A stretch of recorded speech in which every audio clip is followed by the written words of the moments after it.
Hi guys, this is Chef Jenn from DaJen. Welcome to what is hopefully going to be a regular vlog. So you guys have reached out to me before and you said, Jen, we miss hearing from you and we miss hearing what's going on in your world, what's going on with DaJen, and you haven't been blogging. What's up with that? Okay, so a couple of things. I enjoy my sleep. And so once in a while I try to catch up on those Z's, but I do know that it's important to connect with you because you have been so supportive throughout this entire journey that I want to make sure that I keep you abreast with what's going on and so that you'll continue with me on the journey and we can walk together. How about that?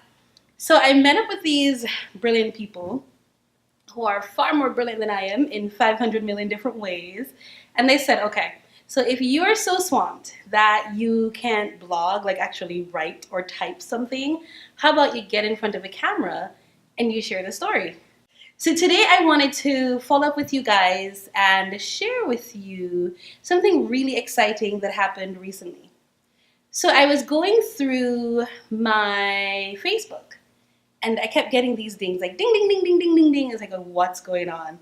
And then I realized that 3 days before, that DaJen was chosen by the Orlando Sentinel for the best Caribbean restaurant in Orlando. And I'm legitimately losing my mind, right? Because I saw this and I'm thinking, did I misread? Like, what's happening?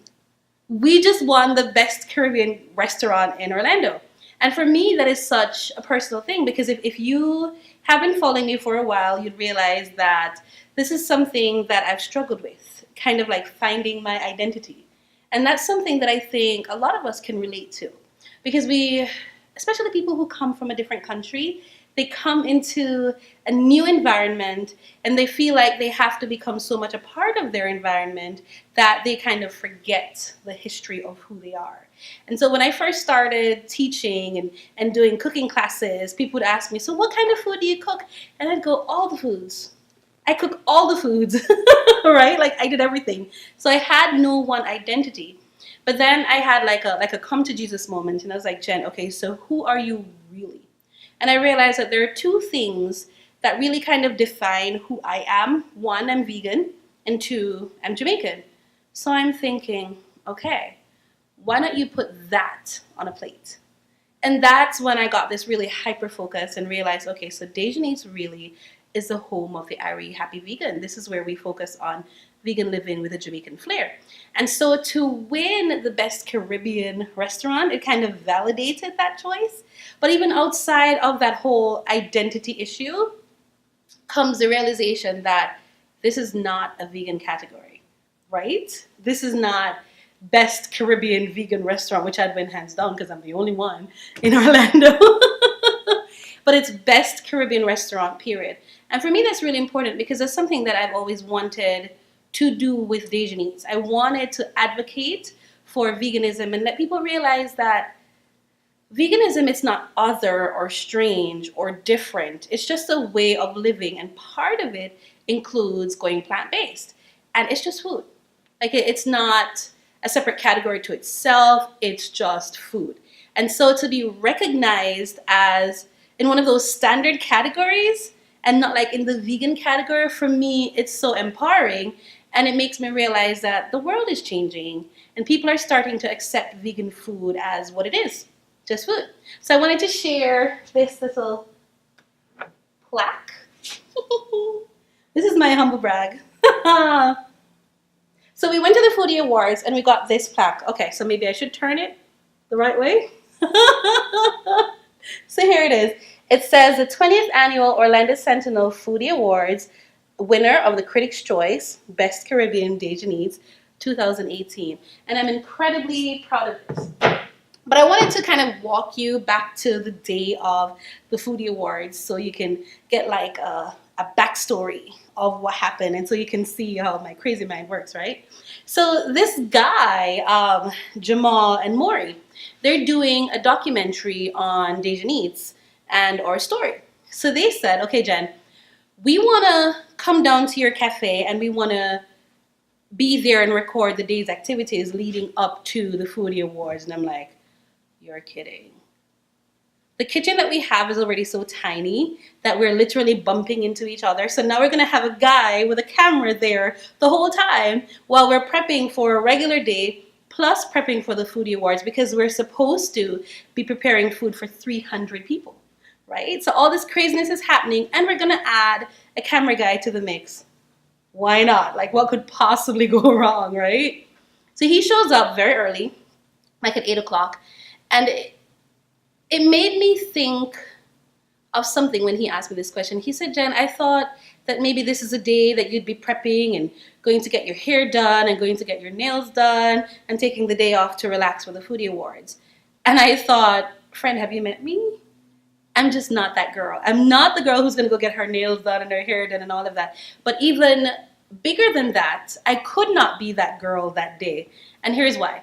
I think sometimes when you're working on your goals, when you have these monumental moments where you're being honored or recognized for the work that you've done, there's this idea from the person looking from the outside in that, oh my God, this person has arrived and this is their day. Well, in some ways it was my day, but it wasn't any different from any other day. I still had to go to work. I still had to show up at the cafe at 5:30 a.m. I still had to prep for lunch and dinner and add the stuff. So when you're building and you're working towards your goals, people from the outside can see the end product or what they imagine to be the end product and still not get to see the work and the sweat and the tears and the cut fingers that go behind that. And I'm really thankful that we had the videographer that day because he was able to come in and show some of that. So if you ever decide you want to wake up and follow this crazy food dream, I encourage you, one, to go for it, but to be very mindful that it is a lot of work. It is a lot of sweat and tears and main parts. But if this is your passion, it will be totally worth it, and you should absolutely go for it, right? So go past all this inspirational stuff, and we get to the Foodie Awards. And I walk in, the videographer is with me, and he is literally helping me move all this stuff because the rest of the team is still at the cafe because they have to work. And I get there, and you have all these chefs in chef's coats and all these equipments that I've never seen in my life. And I'm like, okay, did I like totally underestimate how this thing was gonna go? Because I'm thinking I'm walking in with 2 skillets, okay? And I do not look like a chef at all. I'm wearing this bright, I think I was wearing like a bright pink jacket. I wasn't wearing a chef's coat because I'm thinking this is just going to be fun and we're going to serve food and it's going to be all happy. And I'm right beside 1921. Like a serious restaurant, and the chefs look like how you imagine a traditional French chef to look and all of that. I had this moment where I felt like I don't belong here. Oh my God, the Sentinel made a mistake and chose me to be in this category because what the heck? I don't look like the rest of these guys. And I kept thinking, and then I went there and everybody's tables, they had all these nice decorations, and I'm like, I have food. And my friend Nicole, she arrived a good 15 minutes later, and I brought her, I pulled her over to the side and I said, Nicole, our table looks naked. Do you think we should get something? And she looks at me, she's like, yes, I'm going to go get you some flowers. And she leaves and she drives over to Hobby Lobby. She's like the best person ever because I wasn't going to do it like at all. She goes over to Hobby Lobby and she comes back with this beautiful plant that we use as our decoration so that we don't feel so out of place, right? But the amazing thing happened throughout the night.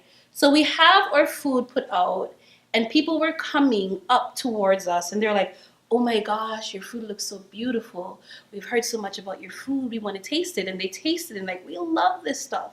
And it made me realize that this is something that I've worked on for a long time. I don't know if you guys are familiar, but it is called the imposter syndrome.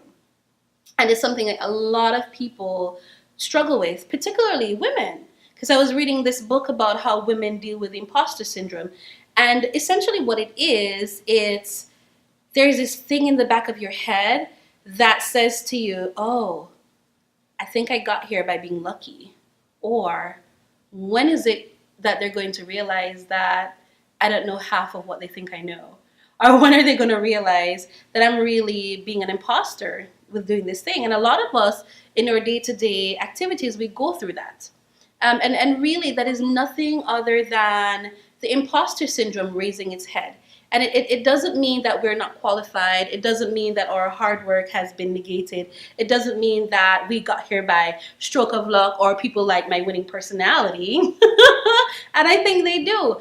But the food speaks for itself. So I guess in some ways I want to encourage you to, in your journey, doesn't necessarily have to be in the food world.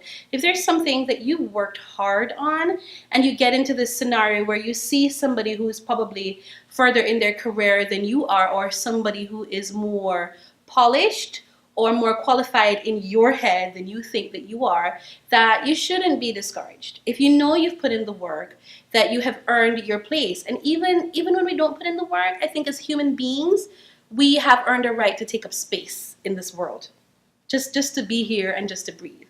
So if that feeling ever gets to you like it did to me the day of the Foodie Awards, just kind of brush it off your shoulder and go, I'm here just like they are because I earned it just like they did.